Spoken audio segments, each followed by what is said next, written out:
about to get this party started.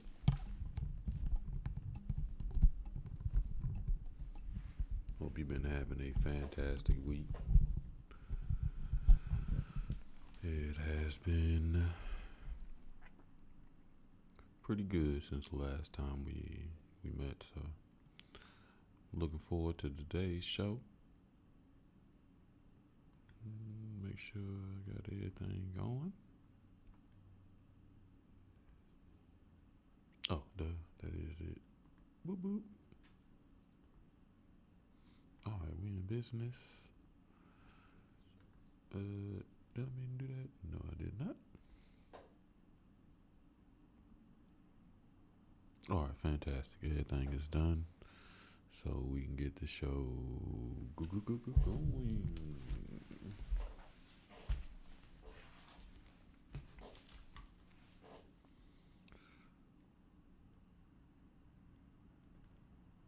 All right, family. So glad to be back with you for another episode of Swami Live. I am the Swami, Anthony Howell, otherwise known as Swami. What we do here is try to create a collective energy of people evolving to become the best version of themselves through healing, through growth, through maturity, through several different ways. We do this with live energy readings. We do this with learning and having different discussion topics. And we do this with activities. This is important because we want to make sure that we have a collective energy. Healing is a flying up and down the street. And I'm not even that close to the street where you should hear it that loud, but where I stay, police are optional, which is funny. But anyway, we do this to create a collective energy that we all can tap into because healing is a communal event. We do not need to, nor do we have to do it all alone. So this is a collective energy to allow us to recognize that we aren't alone in this journey, and we have some people who are on the journey with us. We have our shows every Tuesday and Thursday at 7 p.m. Eastern. Thursday night is generally book club, and it is a spinoff of our Tuesday night show in an effort to allow us to reconnect with the childlike energy within us by allowing someone to read to us. The shows, again, are every Tuesday and Thursday at 7 p.m. Eastern Time. You can catch us on Twitch, YouTube, Facebook, and Instagram. So make sure you like, follow, subscribe so you can get that notification for when we can go live, and do yourself that favor. Help connect and build the collective energy. Right, my hands are so busy today. I don't even know. So generally at the beginning of every show, we do a little bit of energy work, and this week we are on our root chakra, root energy point.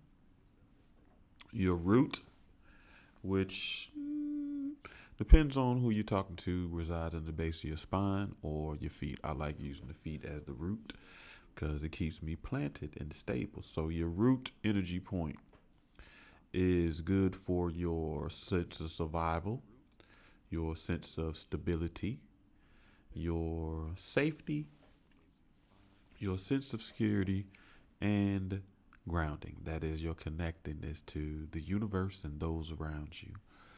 If you are into color therapy, the color for your root is red. Red. So you want to wear some red clothes, even if it's a highlight. You want to spend some time in some red light if you're into light therapy. You want to eat some red foods. All of those things. I knew it was something I forgot. Thanks.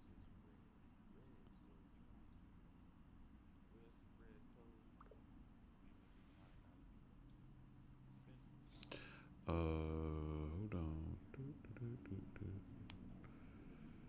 So I can manage it. Oh, excuse me. In case somebody get a little crazy. So again, wear some red clothes, eat some red food, spend some time in some red light. Get out there and let your feet touch grass. The earth is the element for that. So interact with the earth. That even means playing in the dirt, hands and feet. If you are into aromatherapy, you want to think of things like frankincense, myrrh, patchouli, black pepper. All very good for your root chakra, which is your grounding, survival, safety, stability, and security. If you are into crystals and gemstones, you want to think red jasper, garnet, bloodstone, oh, black obsidian. I purposely went and got me a black obsidian, so it's kind of big, dude. Black tourmaline are all very good for your root chakra. Spending some time touching on them, interacting with them, you giving them the power through belief to help balance you. So the next thing that we do during this time, which I'm a little upset because I'm excited. So Thursday we probably will wind up using it. I don't know if we even gonna read a book Thursday, but I finally ordered me a full set of crystal bowls. So we have one for every chakra point now, and that is exciting. So generally, the next thing we do during this section is sound therapy. Then we move on to some breath work, and then we do some affirmations, and we get the show started. So during this time, all you really have to do is just relax and listen to the sound and let it do what it does. Make sure you're mindful of your thoughts, clearing your thoughts from the energies of today and all of those things. Um, yeah. So relax and adjust to where we're going next, family.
Oh, shoot. Forgive me, family.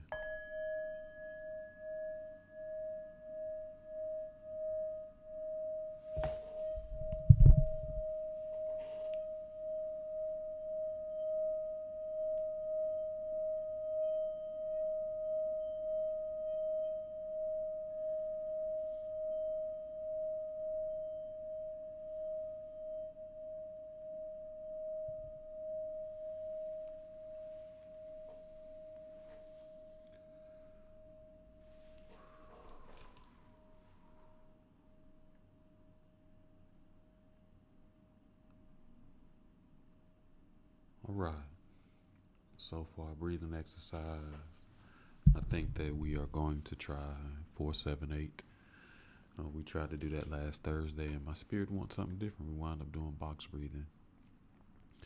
If you are unfamiliar with breath work, the numbers tell you how long to inhale, how long to hold, and how long to let go. So for this breath work or this exercise, we're going to inhale for 4 seconds, hold for 7 seconds, and then exhale or release for 8 seconds. But during this time, all you really have to do is just start paying attention to your breathing, which is a good exercise for you to start thinking about that as you navigate life, how your breathing changes. But focus in on your breathing and listen to the sound of my voice as I guide you through the breath work of 4, 7, 8. And on the count of 3, family, we will start with 4, 7, 8. 1, 2, 3. Breathe in 4, 2, 3, 4. Hold 7, 2, 3, 4, 5, 6, 7. Release 8, 2, 3, 4, 5, 6, 7, 8. Breathe in 4, 2, 3, 4. Hold 7, 2, 3, 4, 5, 6, 7. Release 8, 2, 3, 4, 5, 6, 7, 8. Last time, family. Breathe in 4, 2, 3, 4. Hold 7, 2, 3, 4, 5, 6, 7. Release 8, 2, 3, 4, 5, 6, 7, 8. Next thing I want you to do is repeat these affirmations after me. These are things that you can say to help ignite the energy of your root. So incorporate them into your routine, if not daily, as frequent as possible, especially when you are feeling disconnected. So during this section, all you have to do is just repeat after me and allow that energy to work on your body. I am safe and secure.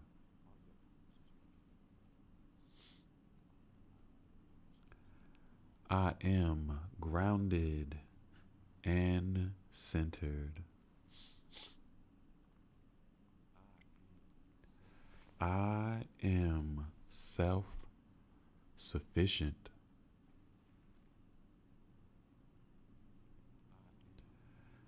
I am financially secure.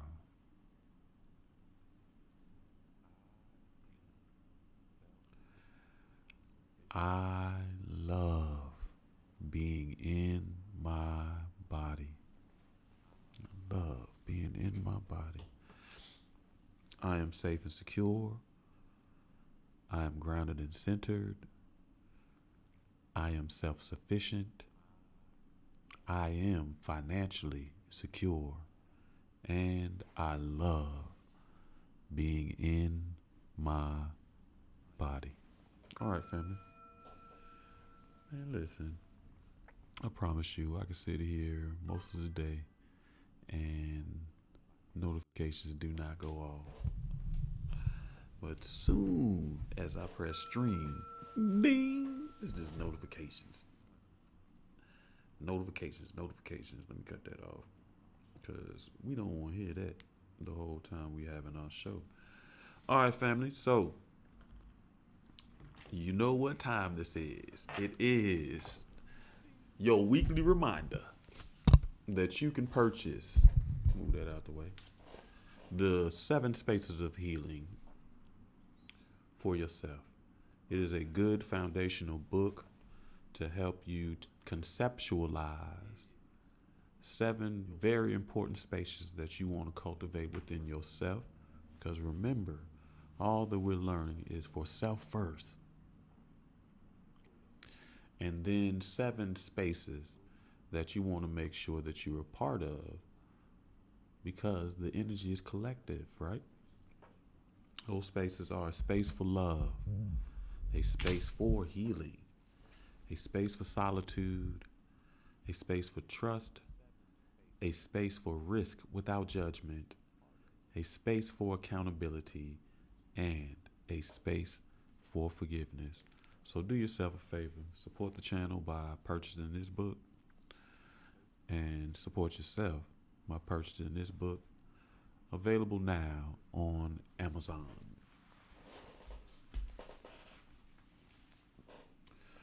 All right, so where are we at now, family? We are the general discussions. So over the weekend, well, not even over the weekend, over the last week, something that's been kind of pertinent, or not pertinent, pertinent in my life, but something that's kind of been vibrating frequently, right? So I say through relationships and through people that we interact, those relationships are a mirror, right? Which we all understand. But to expand on that, those mirrors reflect the past of where we were, where we are present, and the future of where we're going to be, depending on who you are interacting with, right? So over the last week, I've had the opportunity to be able to assess where I was in the past through interactions and conversations. And one thing that's kind of really shocking to me is how much I've reduced stress, or how much stress has been reduced, right?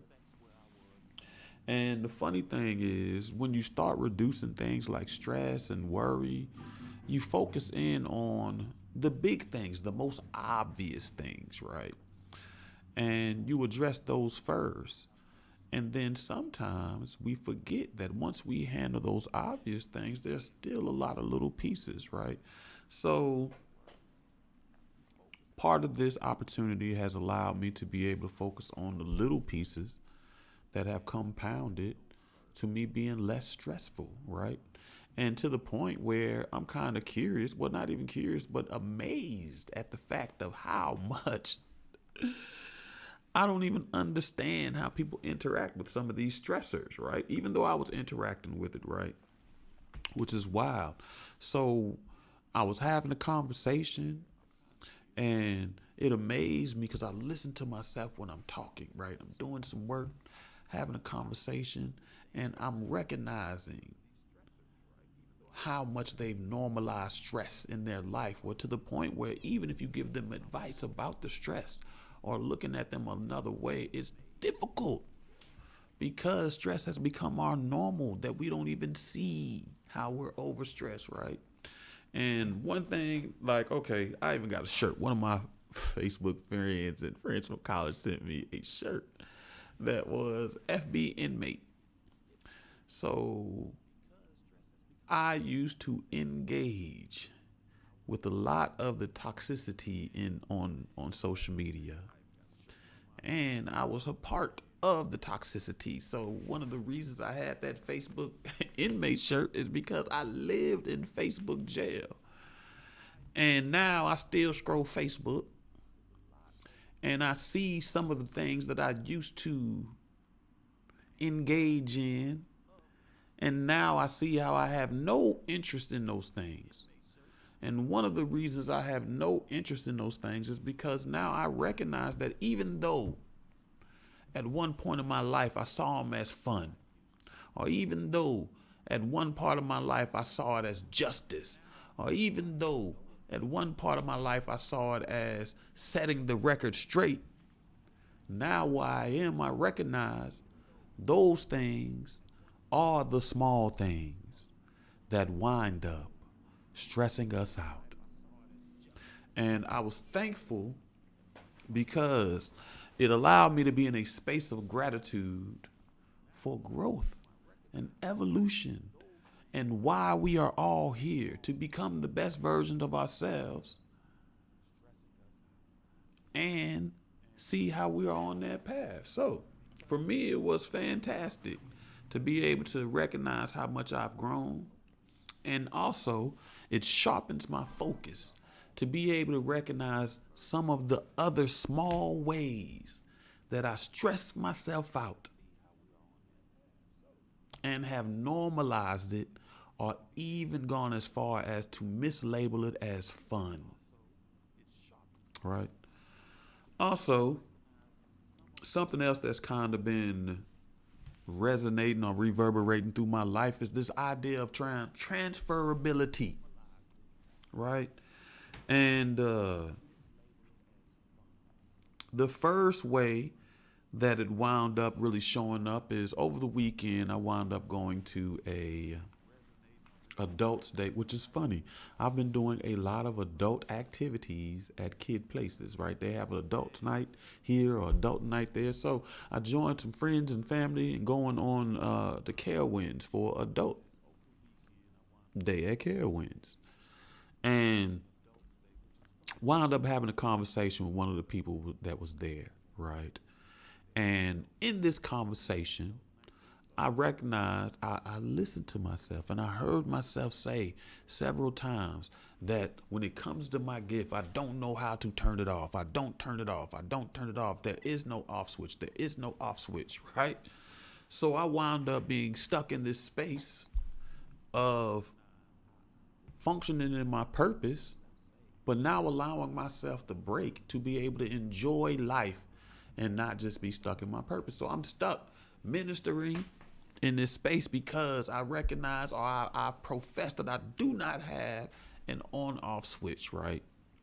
Or so I thought. And then one of the friends come over there and points out that we need to get up and interact. So I did, right?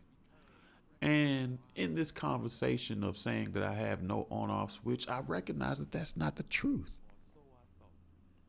Because I've always said when it comes to work, I'm like Red. What's the 5 heartbeats? My office hours are from 9 to 5.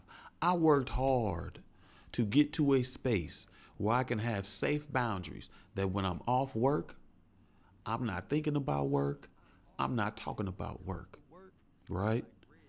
But this healing persona is brand new. And I did not see it as work because I was so focused on it being purpose, living in my purpose, right? But you can live in your purpose and still be at work. So once I recognize that you can live in your purpose and still be at work, I recognize that I do have the skills to create a certain boundary and recognize the space, right? So that isn't for me to say. It comes from my career because I worked hard to cultivate that skill set of being able to allow myself to be off when it was time to be off. Because it was a point where that did not happen.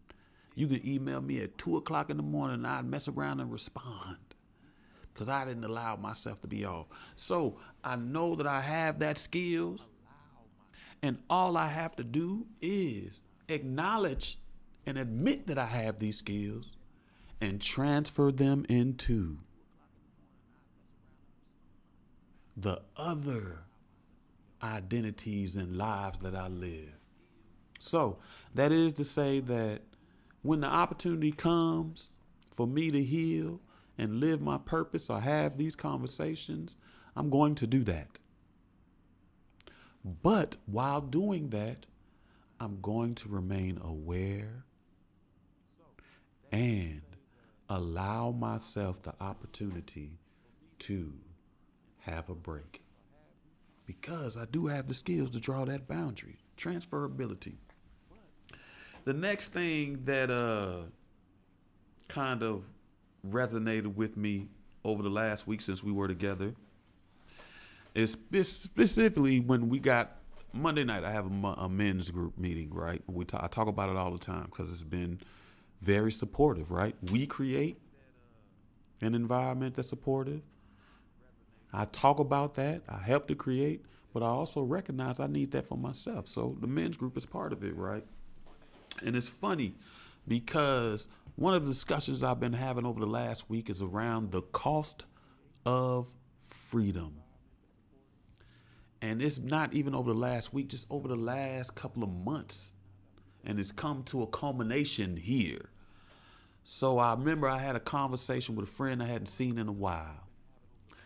And the first thing they said to me was, I look free. Whatever that meant. And my natural instinct, which I recognize, I have a tendency that if it doesn't immediately hit me, I have a tendency to either my ego shows up and I use that knowledge ego to be able to defend myself from something that I may not think that's correct, right? So when they told me I was free, it was my natural instinct to think that that was crazy because I'm no more free than anyone else. But I paused and I thought about it. Well, there is an aspect of me that is free, but I paid the cost for that freedom. And that cost was very high. It usually is some sort of loss. It is some sort of sacrifice. So when you want to be spiritually free, emotionally free, mentally free, and physically free, you're going to have to pay a cost. And that cost is going to be high, which is why so many people choose not to pay that cost. But in the transferability, when it's so, I recognize I got the skills to navigate navigate the cost of freedom because I've paid it willingly and unwillingly, right? Willingly and unwillingly, because some of these costs you have no choice. You don't want to lose that, but you do lose it. And then you battle with the sense of loss and the guilt of freedom, right? So now I recognize I have these skill sets, and what I need to do is transferability, right? And how that wind up showing up in the men's group is we started talking about love and the cost for love. Healthy, unhealthy, doesn't matter. Love has a cost, right? And in this discussion and talking about love, I recognize that so much of who I am as it relates to love is about what I am not willing to pay. The cost, the sacrifice that I am not willing to pay for love, right? So now that I recognize that I have this skill to create these boundaries and pay this cost for freedom, I had to ask myself, why am I not transferring that skill over into love? What is keeping me from paying that cost, right? So one of the major things that I recognize with this transferability and the cost of freedom to the cost of love is when it comes to freedom, I was willing to pay any cost. But when it came to love, I focused on what I was not willing to pay. So to shift that dynamic on love and how I wanted or how I wanted to interact in my life is I have to shift my mindset and transfer those skills over where I'm willing to pay the cost for freedom. I'm also willing to pay that cost for love. So as you look at your life and you start thinking about the transferability of things, I want you to start thinking about what you are willing to pay. And stop the deficit thinking of what you're not going to do or not going to play or not going to allow. Right? Because we're trying to bring these things, attract these things in our life in a certain way.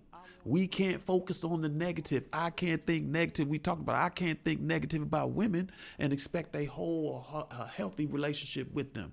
You can't think negative. I can't think negative about men and then expect a whole and wholesome, a whole and valuable relationship with men. Right? So love works the same way as freedom. There's a cost.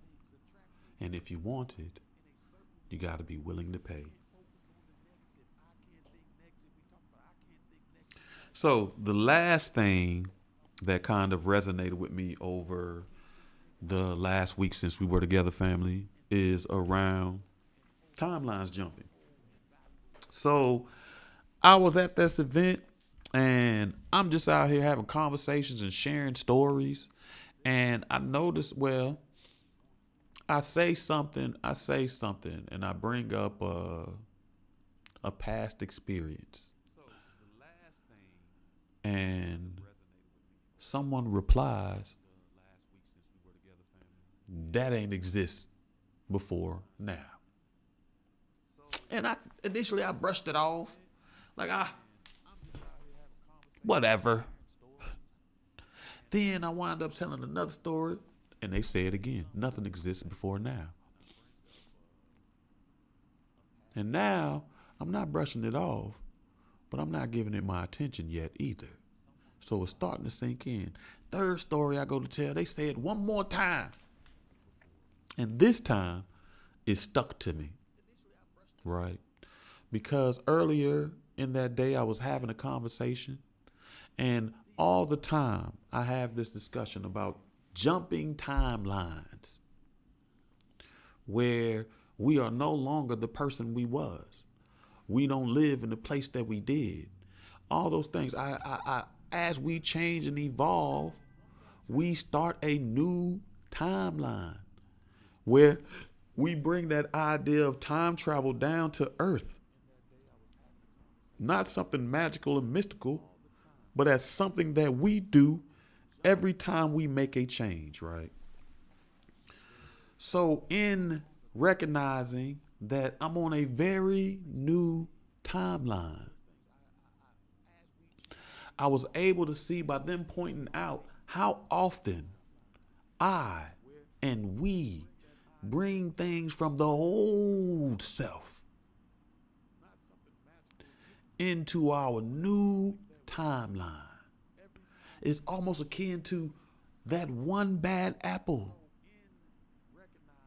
spoiling the whole bunch. So now that I'm on this new timeline, why am I spending so much time discussing a period that I no longer live in, and even more, am never going back?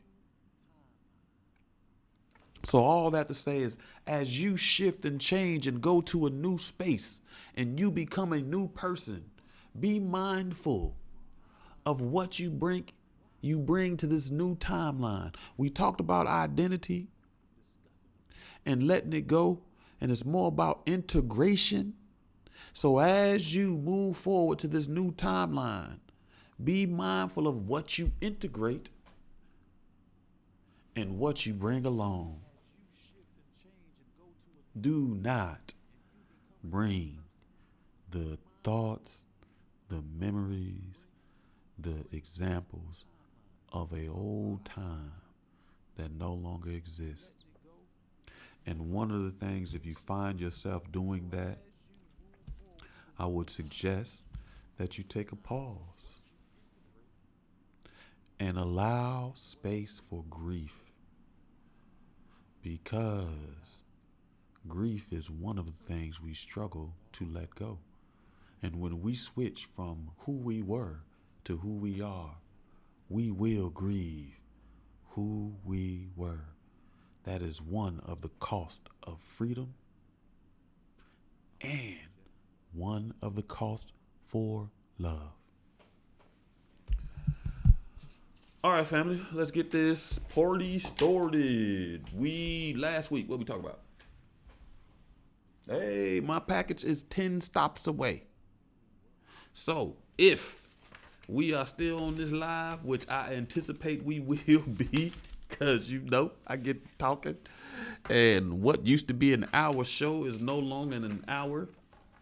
But if we are still on this timeline, I'm going to share with you what is 10 stops away. My crystal singing bowls. Woo, woo, woo, woo, woo. So last week, what did we talk about? First thing we talked about was the moral and righteous ego, right? is one of the more respected and also dangerous forms of ego because of how it disguises itself. It disguises itself as virtue. It disguises itself as integrity, justice, spirituality, or service, which is funny because later on today we're going to talk about the spiritual ego. So the moral ego disguises itself as the spiritual ego, right? It builds itself around the goodness, responsibility, righteousness, right? Ethics, all those things. It is the performative aspects of being good. I am good because my values, beliefs, and actions and intentions are right. But we've assigned that right.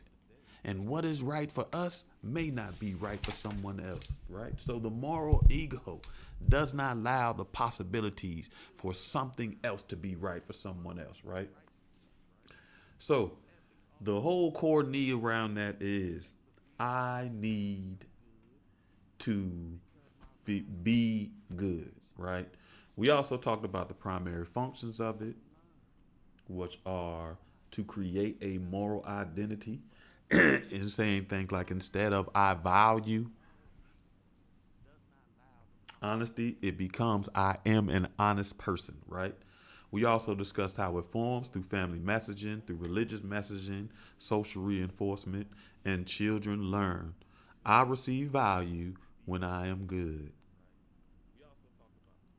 And then over time, goodness becomes the identity. Positive reinforcement is exactly how we do that. We don't want to talk about, negative reinforcement. Children take attention, period. Negative or positive. But positive reinforcement can help reshape this identity, or negative can shape this identity on if I'm good or bad, right? So the example I use a lot of times when we were growing up, the good things we would do, we didn't get reinforced for the good that we did because that was something we were supposed to do. So when we did good, we didn't get that reinforced. We got our negative behaviors reinforced because they were focal points, right? We also discussed the paradox of it on how it wants virtue but creates judgment, rigidity, and division. We also discussed the victim ego, right? And one of the important things about the victim ego is that you can be an actual victim. You can experience a victimizing event. You can actually be victimized and still not create a victim ego, not function in a victim ego. So it's not about being a victim. It's about assigning victimhood as your identity. The victim ego is the ego that derives its value and meaning from protection, significance, or certainty from being harmed, wronged, overlooked, or powerless. Those are two very important things because how many of us assign or align with the victim ego is through this feelings of being overlooked or feelings of being powerless. And you hear this when people say things like, oh, that always happened. Oh, they treat you different. They treat that differently. Listen how you talk because you're speaking from a victim mindset. We talked about how it organizes identity around injury, unfairness, betrayal, exclusion, and disappointment. One of those emotions that we don't like to allow ourselves to hear or feel. Disappointment, so we don't know how to process it, and it easily aligns us with victimhood, a victim ego, right? So in this ego, it creates the identity where I am the one that things happen to. We ask, why me? Why me? Why me? The ironic thing about it, the victim ego is there for protection. It organizes and analyzing things in a way that says, if I stay hurt, then I won't get hurt again. So we do things like lower our expectations, we avoid risk, or we expect betrayal. We expect betrayal. And that does not mean that these events do not happen to all of us at some time. It becomes when the victim ego is a pattern of thinking that, right? We talked about how it forms through repeated experiences of powerlessness, like childhood neglect or bullying or abuse. Betrayal helps us do that. Betrayal is a big one. A lot of people betray themselves and they become mental victims or been betrayed by people, and they align with that victim. Chronic criticism, marginalization, and repeated failure. Some of us deal with that just because of our race, right? So the victim ego wants to create power, but seeks it through powerlessness, which is a form of manipulation through perception or perceived weakness. And this week, we are going to talk about the spiritual ego. Now, I know I talked to you all when we did the knowledge ego and the doer ego. It became very clear that those were two things that I function under. I recognized early in my life that there is value with knowledge. So not just power, but there is value with knowing things. People come to you and see you as important because you probably know. And I recognize how the doer, I was good at bringing ideas to life, accomplishing goals, working, responding to emails at 2 a.m., working myself into the hospital and the therapist couch, right? So tied to that doer ego, I recognize how I was tied to those things. And as I expected, as I become more comfortable in my position or how I subscribe to healing techniques, I anticipated that the spiritual ego would resonate with me some. And it does. And you see this a lot with, which is interesting because I don't necessarily subscribe to any religion.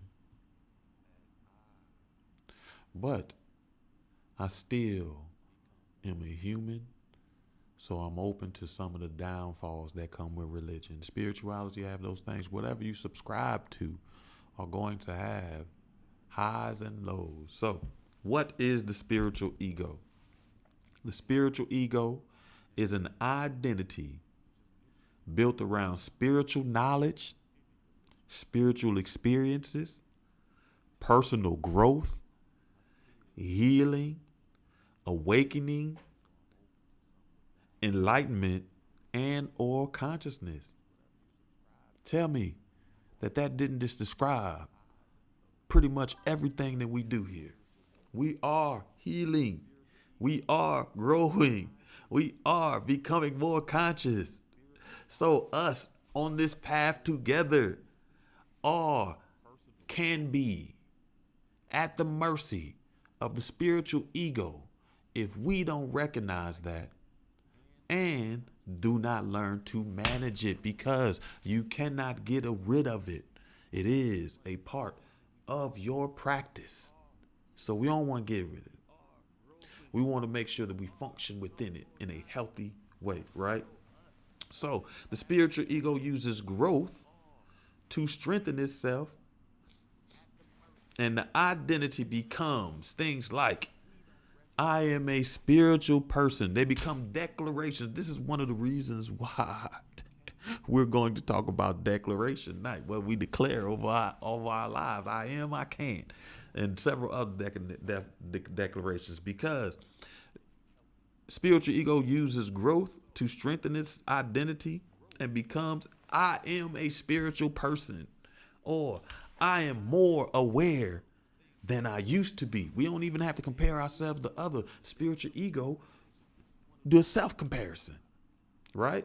Those relationships that I talked about, past, present, and future, allows the spiritual ego to show up and you say, I am more aware than I used to be. I am not like ordinary people. These are the identities that the spiritual ego help you say to yourself or you become. We become special through spirituality. And we use it as such, right? So because we are special, we not only make declarations over our lives, we begin to title ourselves these things, these declarations: awakened, healer, the seeker, the teacher. I'm an empath. I'm enlightened. I am the conscious one. We begin to title ourselves these things because they become our identities. These are spiritual identities.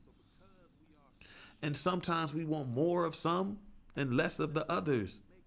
Like many people have conflicts around empathy. They don't want to be as empathetic as they were. And they struggle with that, right? And some people want to be more healed than what they have been.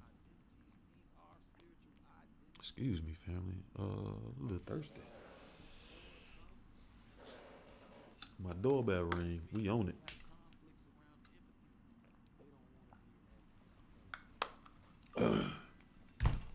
Don't forget, family, you can always join the live for energy reading. Don't be nervous. We're gentle. Make sure you leave some comments in the chat. Join the discussion. It's not a one-way street. It's just for us to talk, right? I'm not an expert in this. I'm on the path with you. We're learning and growing together. So do not be afraid. Jump on in, right? And when we think about this, those titles, literally, several resonated with me. Like the healer. I've literally been a teacher and still do some forms of teaching now. I profess that I am empathetic. I declare that over my life. So I align with that title, right? I don't ever see myself as a seeker, but I do enjoy learning and knowledge. So technically I am, right? So, and when we talk about these identities that we subscribe that relate to our spiritual, they're not inherently bad. So we're not saying that these things are bad.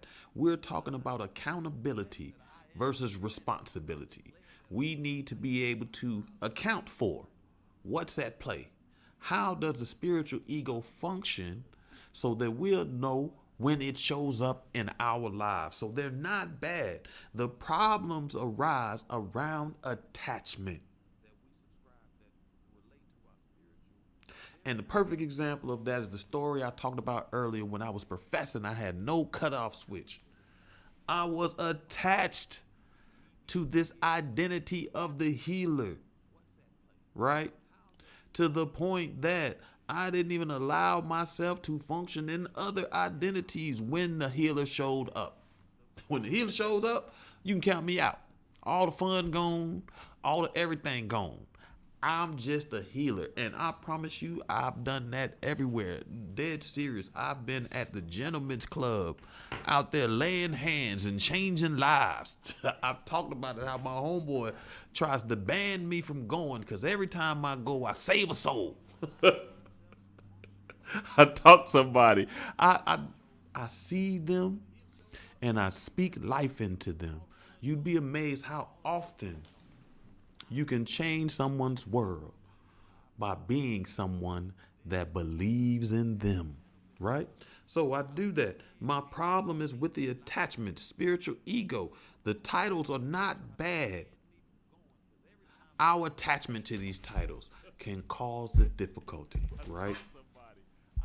So how does the spiritual ego form? The spiritual ego develops after genuine breakthrough. Genuine breakthrough. After you surpass something, the spiritual ego shows up like, hey, here I am, right? So, like when we take these genuine breakthroughs from healing from trauma, because we're more healed, we can literally make that our identity. We hear people saying, especially in dating, "Come to me healed," as if healing has a stopping point, as if evolution no longer continues to change the landscape. It does, right? So healing from trauma, those people have functioned in their spiritual ego because they expect you to be healed because they are, right? Meditation experiences are very good for creating a breakthrough. And in that breakthrough, the spiritual ego shows up. I talk about this all the time when I do spiritual journeys. Spiritual journey is a meditative experience. And it shows up for everybody a little bit differently. But that meditative experience creates a space for the spiritual ego to show up because you feel more enlightened. Religious awakening is one of these breakthroughs. And the ironic thing is, as I read this, the first thing that popped in my mind was Sunday service at the end when they asked for someone, if it's been on their spirit, to come on down and let them lay hands on you, pray over you, or join the church. I've seen many different ways, but that is a spiritual, that is a religious awakening that we all are a part of and took as so normal. Mystical experiences.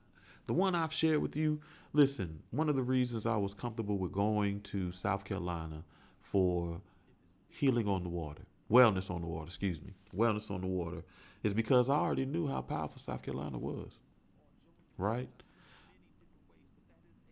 I feel, I'm exaggerating. I'm not even gonna lie, but they close. But if you've ever been to New Orleans, NOLA has an energy that you can feel. And I knew that energy exists in South Carolina because one of the stories I share with you all, and I talk about it, I swear to this day, I seen Mothman. And if it wasn't somebody else with me, I'd probably think I was crazy. But that's the only place, all the places I've been, that's the only place I've seen a spiritual apparition outside of my own vehicle. It was during a thunderstorm. Lightning struck, lit up the whole sky, and something was outside of our car that we had never seen before, right? That is a mystical experience. It sounds almost unbelievable.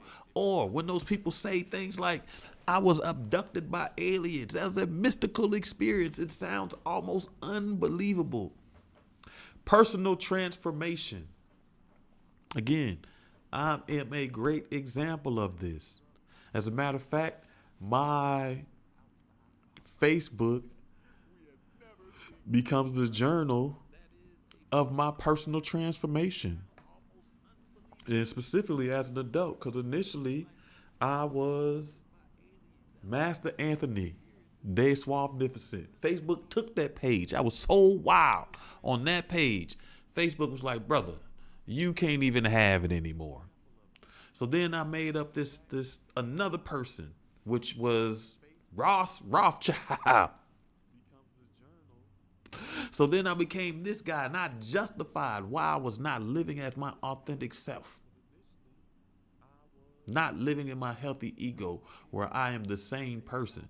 So I justified being Ross Rothschild through fear-based decisions. So I was that guy for a while. And now I function as who I am, Anthony. And the next step beyond Anthony is Soul Swami. That is personal transformation. Each timeline, I was a different person, living a different life, doing different things, right? Recovery work is one of these genuine breakthroughs. Getting over addictions is recovery work. Food, shopping, drugs, TV, social media, all of those things can be addicting. We just like to focus on drugs. So when you've gotten a handle on these things, that is recovery work and the genuine breakthroughs that create the space for the spiritual ego to show up. One of the things I talked about that I recognized that I had got too close to drinking.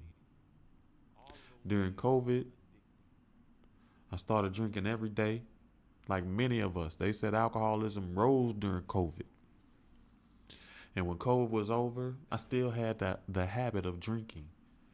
And it wasn't every day, but it was frequently. To the point that if I had a bottle, I was going to drink that whole bottle. But now I'm back at the space where I can have a bottle and it can sit on my shelf to whenever I need it. That is a recovery. That's recovery work. I had to get myself up off that ground, right? And because we experience from these things, these spiritual breakthroughs, these genuine breakthroughs, we experience relief or clarity or freedom or humility, which wound up being good, right? Because last night in the men's group, we talked about being able to say, I'm not there yet. And how humbling it is to be able to acknowledge that you're not there yet and profess that you're not there yet if you are doing the work. Now, if you have no intention on doing the work, then it has a different effect. There's no judgment on good or bad. It's just, it has a different effect, right? And because we experience these things, the ego thinks that makes me different. And a new identity is formed. We jump timelines. The core function of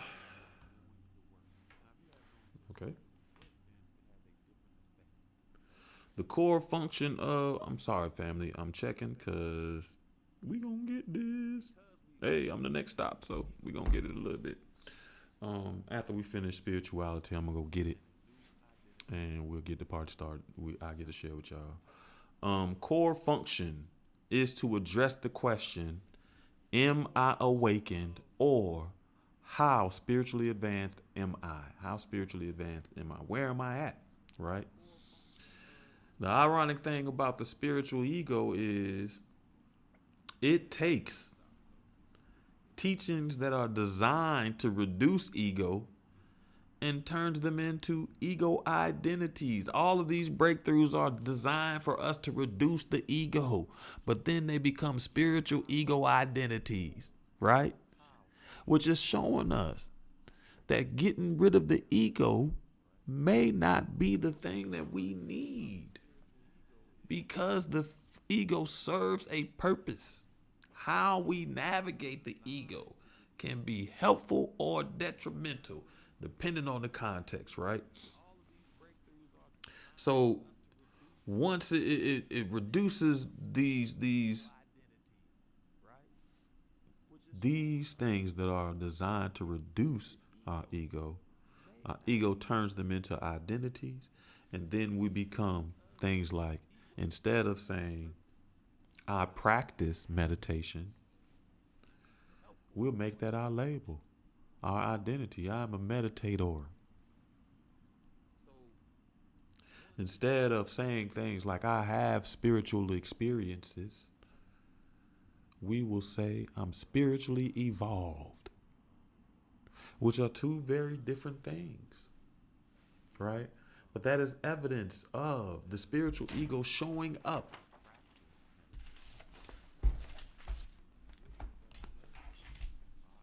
And taking control. So, spiritual ego has a paradox, like all the other egos we have discussed earlier. And the paradox is that the spiritual ego uses spirituality to maintain separation, right? So that is why I confidently say these non religious ideas have all the familiar symptoms of religion. We just haven't assigned to one of the religions that are out now, right? Even agnostic. Even if you don't, you still got some of the familiar symptoms, right? And one of the main things that we do in spirituality is maintain separation. It'd be hard for us to function with people who aren't as spiritual as us, who aren't on our level. It'd be hard for us to. Okay. It didn't pop up none. Bamba. What bamba? It'd be hard for us to um, separate. And most spiritual traditions aim for connection, unity, and presence. But the spiritual ego will show up and say, I'm more spiritual than you. So I cannot function with you because we're not nearly as spiritual as we should be. All right. The spiritual ego in this paradox has a tendency to create things like spiritual pride. Because I understand our spiritual comparison. The problem is that they are not where I am yet. A spiritual frustration. Well, why don't people get this? Why aren't you understanding? I need to exfoliate. Forgive me. I'm looking a little shiny. Ever since my friend taught me that. Lord have mercy. It creates spiritual defensiveness. The problem is you don't understand the teaching. We defensive. So we assume the reason that they disagree is because they don't understand. When many times they do understand, they just disagree. The spiritual ego has this very interesting tool that it uses that I never really thought of on my own. But it's this thing called spiritual bypassing. Spiritual bypassing, right? And that is when spirituality is used to avoid human reality. And I talk about this all the time. When I say opting out of your own life, specifically as we talk about relationships and love, those people who profess, I've been single 15 years, I've been single 10 years. That's what this is, spiritual bypassing. They thinking that they're so evolved spiritually, emotionally, or whatever, that they are opting out of the human experience, opting out of their own life, spiritual bypassing, right? It shows up like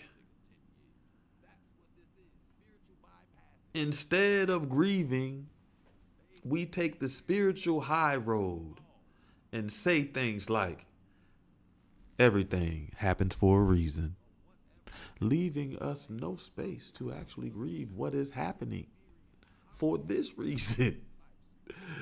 Everything happens for a reason. It's like, don't grieve. That is spiritual bypassing. Grieving is a part of the human experience. Advice to tell you not to do that, no matter how well intentioned, is coming from a spiritual ego place. Instead of being hurt, we be heavy on ourselves and say things like, I should be above this. I should be beyond this. And that thinking makes us hard on ourselves and leaves no space for grace or to feel whatever we feel, because we think we should be above this. Instead of addressing the conflict, we spiritually bypass and say things like, I choose peace. And that chosen peace is just avoiding doing the work, avoiding paying the cost, avoiding sacrifice, avoiding things that make you human. And all these things are the performative aspects of spirituality. So we can present ourselves and appear as spiritual people. But what we are doing is avoiding the work. We're not doing it. We're avoiding it and using spirituality to do that, right? We're confusing awakening with permanent awakening, confusing spiritual knowledge with embodiment. I talked about it last week. This is one of the cultural shocks I've had with the spiritual community. They have a spiritual knowledge, and they think that that's embodiment. But then you look at their lives and decisions that they're making, and you dive deeper into the things that they say, you tell they just have spiritual knowledge. They aren't embodying any of it.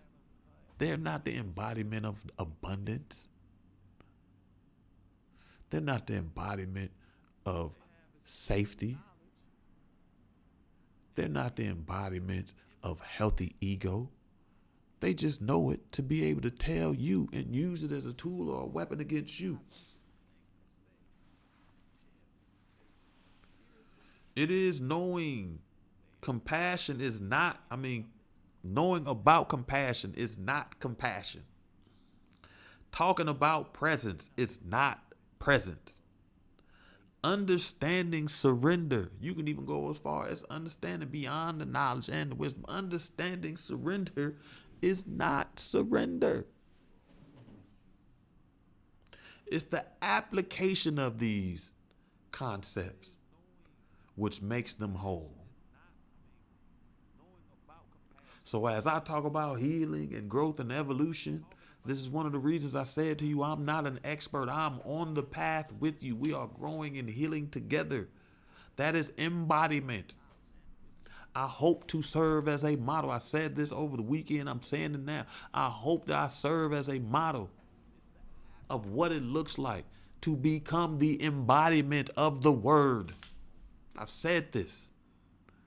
We are not just going to know the word, but we are going to be living, breathing the word. We are the word as life itself, right?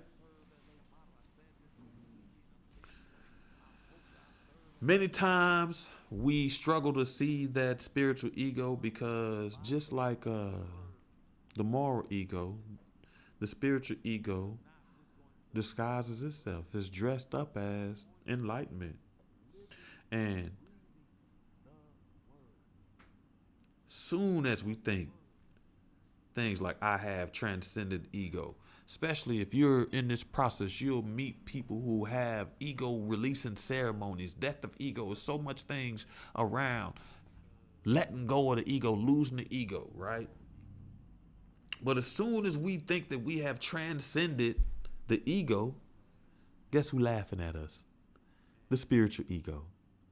Because that's exactly how it functions. It makes you think that you are above and beyond. Right? Spiritual ego, right? Smiling for the job it has done. So family, that was about the spiritual ego. The next thing we're going to do is I'm going to run downstairs and I'm going to get this gift. Not this gift because I paid for that. It ain't no gift. I'm going to play a little music for you as I run. I'm glad I'm dressed today and not dressed like I'm at work. So I got full clothes on, pants and a shirt. Congratulations. Pat me on the back, family. I'm not half dressed, but I'll be right back.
Tell nobody I told y'all this, but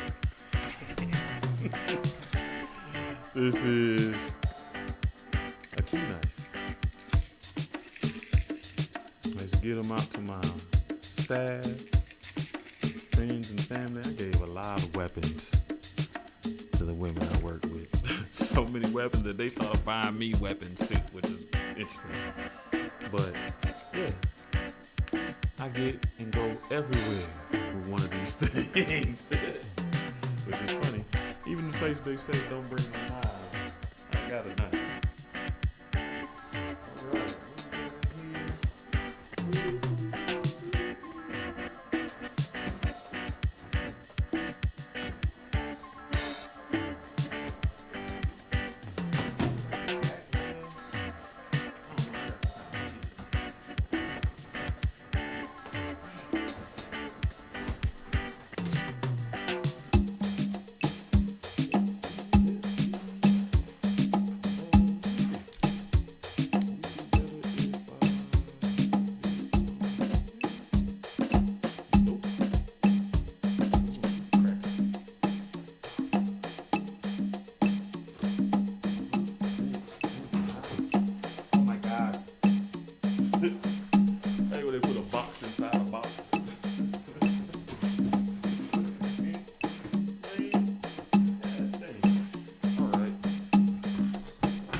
Fragile, handle with care.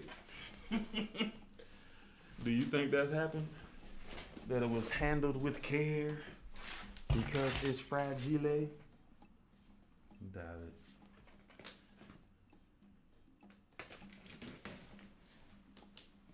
The fact that it was on this side.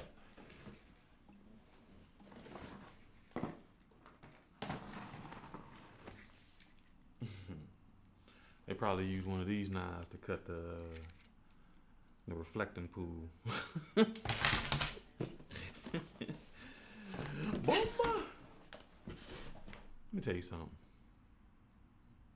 This shit triple boxed. It's another goddamn box in here. 2 more boxes. Bomba.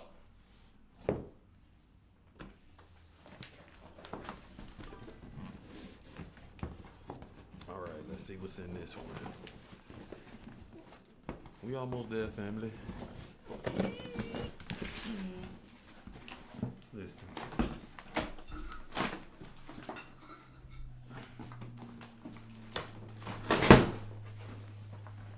There we go.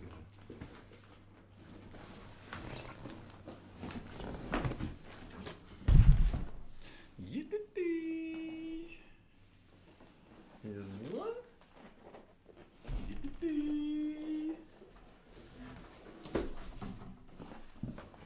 And 2. We got 6, 7, 8.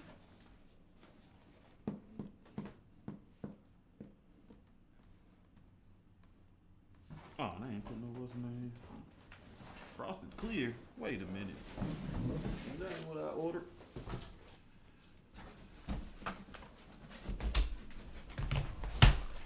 Bomba. All right.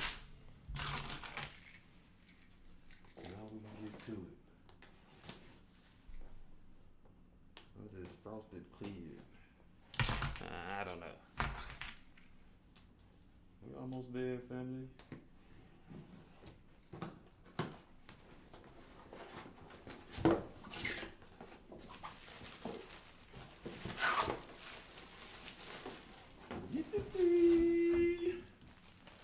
Oh my God.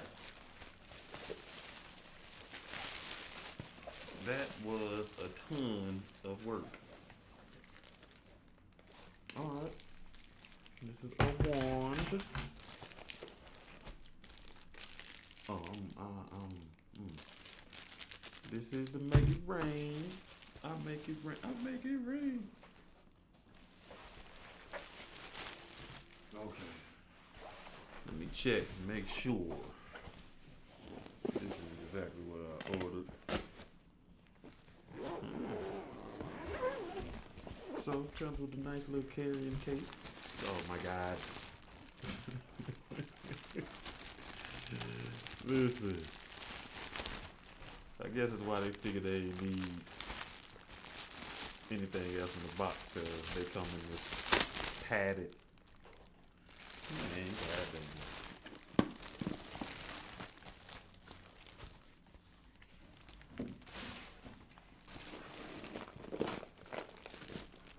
O-rings. Doo-doo-doo. Okay, different sizes. I guess it depends on the size of the bowl. Hey, no, they gave me the right ones. Boop, boop, boop, boop, boop. So excited. Bombaras.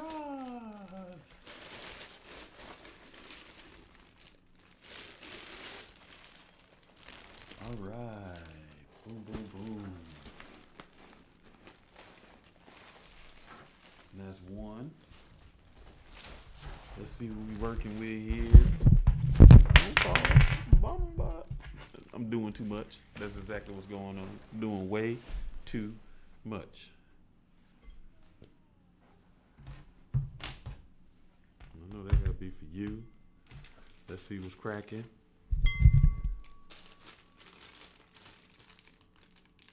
Now we can make sure we doing.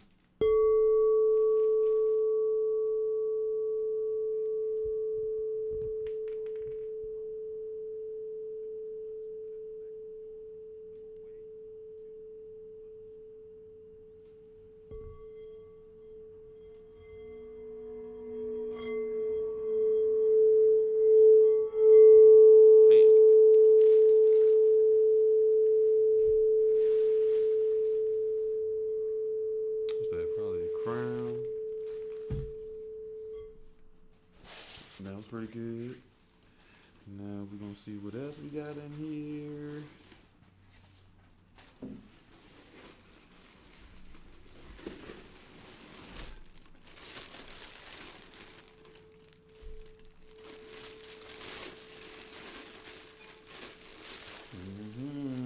Got some heart. Yeah, I don't know what them do.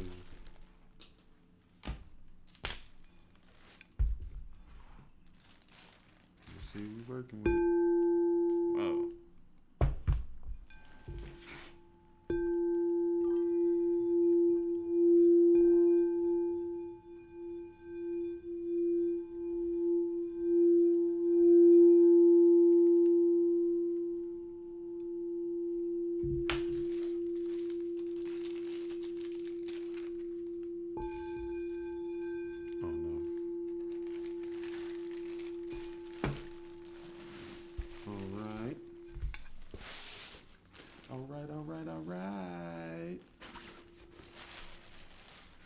Oh my God.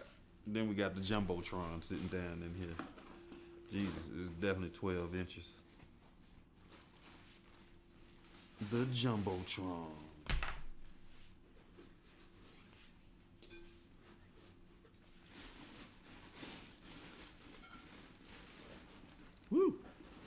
This bad boy big.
They were mad on the Crystal Bowl sites about it's big on how long it resonate.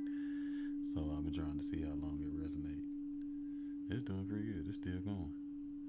So they say it's quality. If it be resonating for like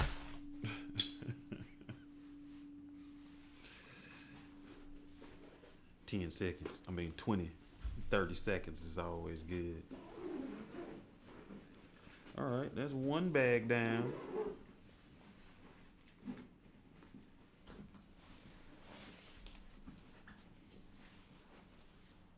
Oh, shit. Okay. I guess that's one way to carry it. So it carries like a little duffel bag. Man.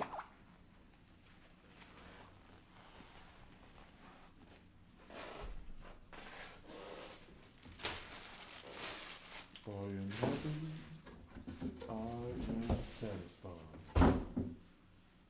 Now I gotta break down boxes.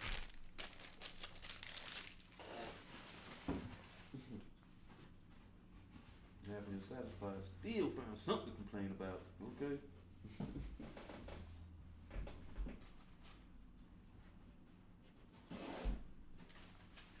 All right. Now there's one more box with 4.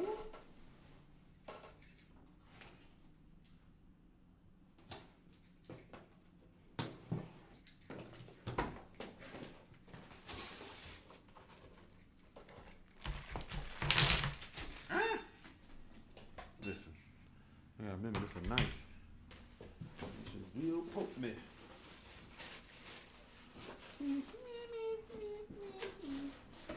Come on out. God, man, yeah. This one is heavier, so it must have more.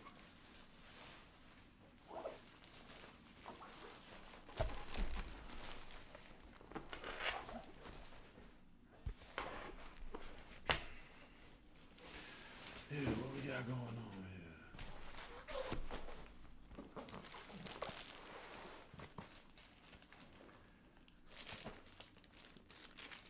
It's good, because I probably did need 2 of them. I'm trying to play everything on one. But let me go doop, doop, doop, doop, doop. Another. And another. What is this? Velvet? Suede? Yeah. I don't know. I still like the rubber mallet. Suede is cool, but it's sounded a little scratchy. Let's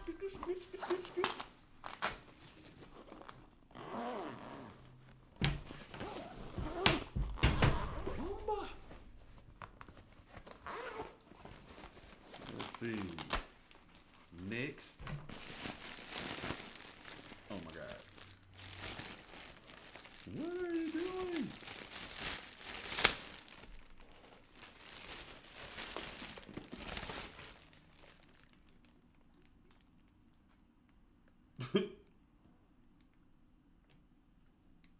Listen, they said they put one of these QR. What is that? Can you see it? Quality rating. They talk about tone inspected, qualified, appearance quality qualified. What does that mean? What does that mean? Qualified based on what? Okay. All right. Yeah, definitely four in here because I got four O-rings. We got this little one. Oh, so that wasn't a crown. I don't know what I was looking at. Put this down so we can enjoy them together. Family.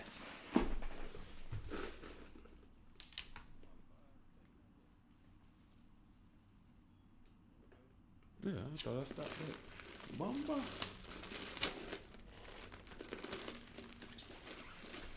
So, I was wondering how they had these nested. But you get a little case for the smaller ones and then fit inside the bigger ones. The little case fits inside the bigger ones and you living life on them wagon wheels. Rolling, rolling on them wagon wheels. Let's see what we working with. We gonna do some stuff. Damn.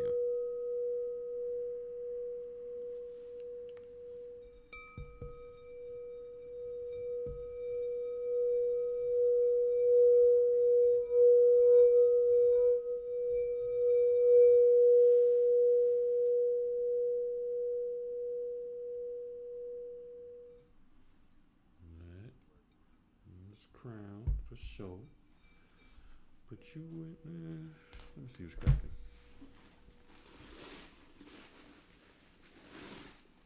I do want to hear them play together, a couple of them at least. And,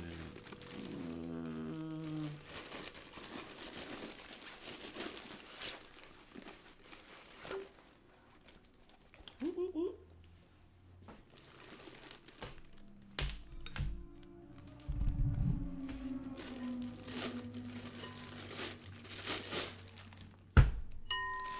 Alright. What is this, throat?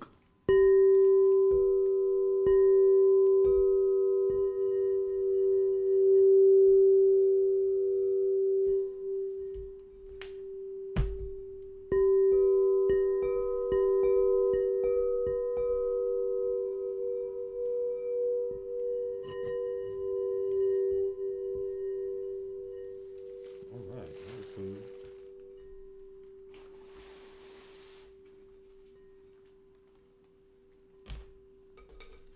We're gonna see how you work with the big dog.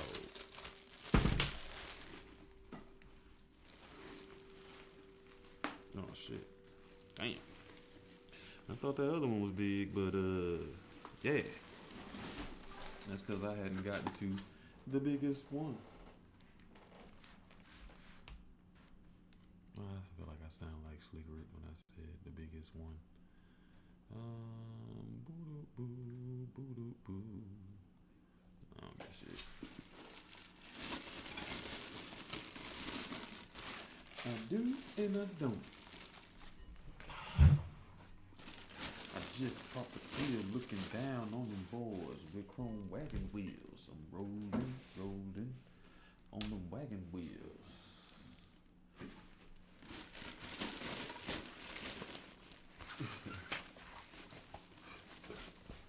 Project Pat, one of my favorite rappers. Project Pat, right? I don't know, it seems bigger than the one I got. My solar plexus. You dig? It's shorter.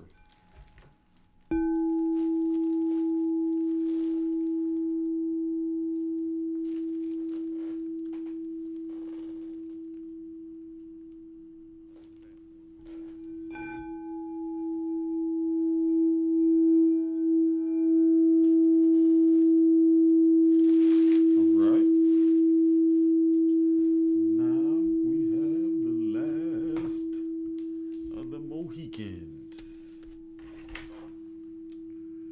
on them wagon wheels. I'm rolling, rolling on them. Damn, that's pretty good.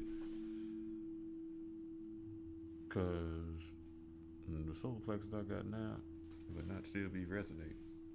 And this mofo's still going. Okay. All right. Take all this mess out. And then I'm going to pull out the biggest of them all, which is probably 12 inches. Woo! The root. The rooter to the tutor. The root chocolate. What'd I do with, okay, there you go.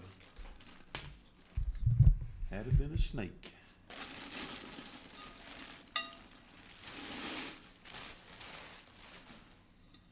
Need some comparison in size. Boop, boop, boop, boop, boop, boop, boop, boop. I want to use the big root for us working on our root chakras today.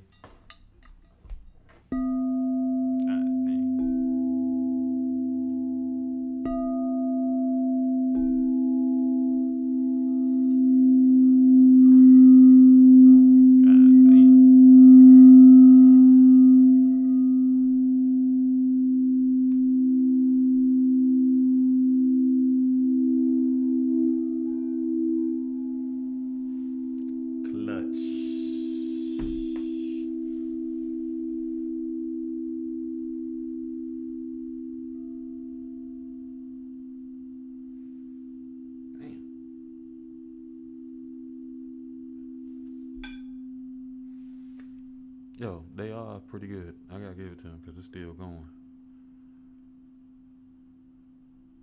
which is clutch. So if the people were complaining, they might be right on the quality on how long it was his name. And I waited for a couple of years for this because I wanted it when I saw him. And I didn't want to pay that price when I saw him. So I kept waiting because I understand how manifestation works sometimes. So I put it in the atmosphere and I just got to wait for it to happen. So it came down to a price that I don't think I might ever find it cheaper than. So I bought it. I did myself that favor and went ahead and got one. So, yeah, that's it. Family, I'm glad y'all could join me while I open up my crystal bowls. That is going to be the end for tonight. And I planned on asking a couple questions, but next week would be pretty good to start that off. So we will start it next week. Listen, I'm trap myself in here. Woo! All right, family. We're gonna wrap up today's show. Thanks for hanging out with me for a little bit while you see the kid and me take over, and I enjoy something I got for myself, right? So join us Thursday. We probably gonna do a little sound bowl, a little sound bath for a little bit. Well, we're gonna start a new book. I haven't even decided what it is, but we'll figure it out before then. So join us Thursday for book club. We're gonna do a little sound healing with that one too. And if you can't make it here Thursday, I hope to see you come back Tuesday, where we will start asking questions to be able to assess how we are functioning within the spiritual identity egos we've discussed over the last couple of weeks. And I know it probably goes without saying, but I do want you to know I appreciate you, I value you, I thank you for sharing your energy and time with me. You can be any place in the world, but you chose to be here, and because of that, I say thank you. Thanks for participating in one of the joys for myself. And I look forward to seeing you again, family. And with that, I say peace.